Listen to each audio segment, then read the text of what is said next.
Welcome to this tutorial. In this tutorial, I'll show you how you can change your date of birth in Facebook. So in order to change your date of birth, simply click on these three vertical lines present at the top corner of your screen. Once you are here, simply click on this settings here option. Then once you are inside the settings and privacy page, you can see this Meta account center. Simply click on this Meta account center and it will lead you to the Meta account center page. Now in this page, you can see the personal details right here. Simply click on this option and it will open the personal details menu. Now if you want to change the date of birth, simply click on this date of birth right here and it will show you the current date of birth. Now to change this, simply click on this edit button right here.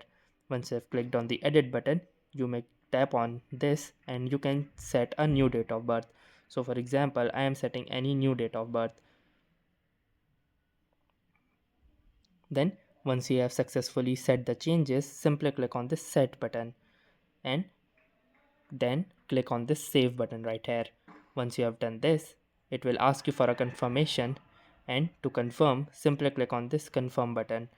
And here you can see that the date of birth has been successfully updated. So that's it for this video. I'll see you in the next one. If you like this video, make sure to hit the like button as well. Comment on this video, share it, and don't forget to subscribe to our channel. Thank you for watching and have a nice day.